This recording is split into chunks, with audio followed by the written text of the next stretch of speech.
Hey everyone, this is Matt Hendricks with the Sharpening Guide, and this is a Teruesa Fujiwara knife that I just finished thinning and etching because it has it's a 3-layer laminate with stainless outers and a white #1 carbon steel core inner. So anyway, I don't know if you can see that or not, the etching where the core got darker, but anyway, so like I said, I already thinned and etched it.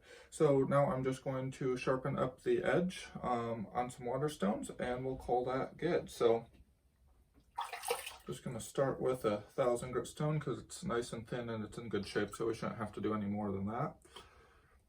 And nice low angle on a knife like this.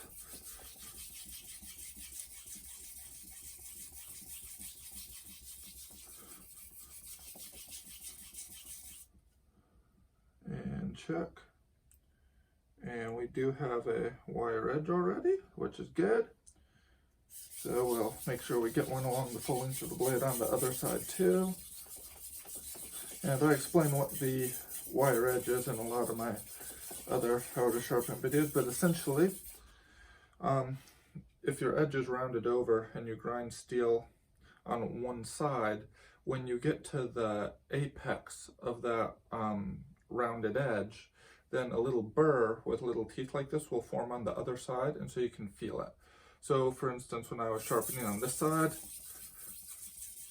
if I feel the back side, I won't feel anything, but if I feel this, now I can feel the burr, the wire edge there. Or, you know, if I'm sharpening this side, then I can feel the burr on this side, but not on the back side. And you want to make sure you get that along the full length of the blade on each side.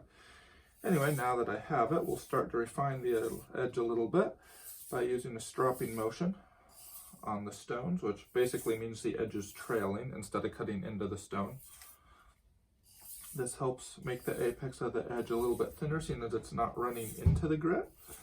And it also helps weaken the burr a little bit so it's easier to remove when we get to the finishing stone.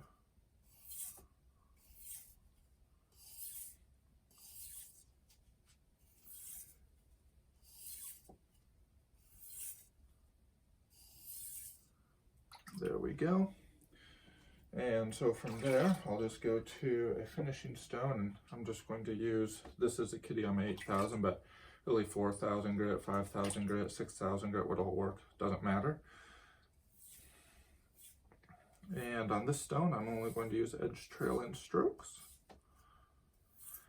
And again, if I were thinning on stones, and you would lay the blade flat and polish it on this stone too, but since I did all the thinning on other equipment in my shop and then etched the blade, I'm just working on the edge here.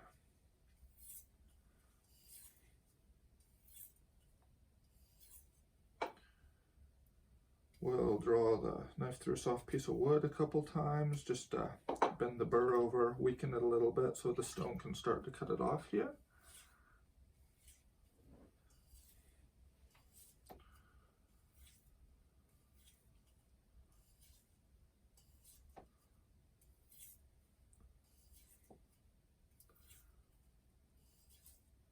And we'll repeat that process a few times. Again, only using edge trailing strokes on this stone, because we already established the edge on the 1000 grit stone. We're just refining it on this stone.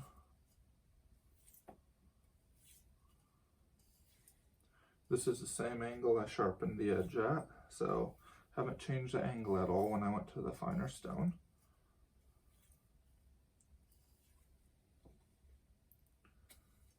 And a soft piece of plastic, piece of cork, piece of hard felt would all work fine to deburr on. And there's various ways of deburring too. You could do like this and then draw the blade laterally, and anyway, like I said, there's various ways, but this way is just easy and it works well. So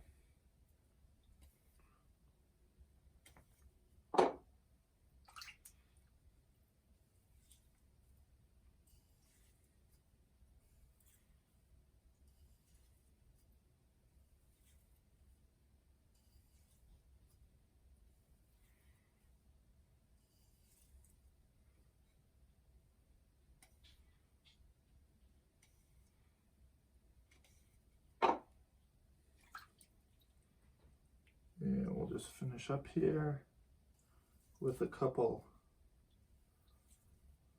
strokes after the last time I drew it through the piece of wood, and I cannot feel any burr. That certainly feels really good, so we'll dry it off, go ahead and test it, and that'll be all it takes for this knife.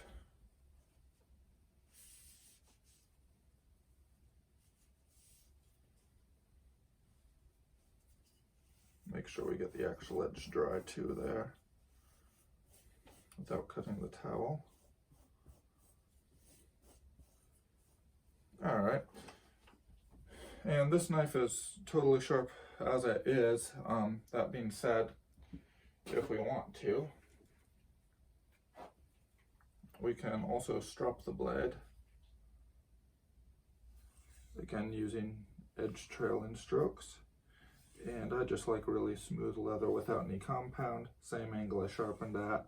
You don't want to round the edge over at all, but just if there was any little remnant of a wire edge hanging on, this would essentially buff it off.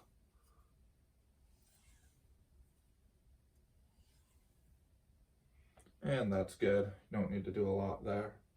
And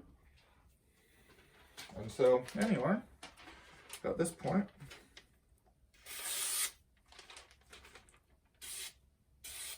you can see that this knife cuts really beautifully, and yeah, it's going to be fun to use in the kitchen.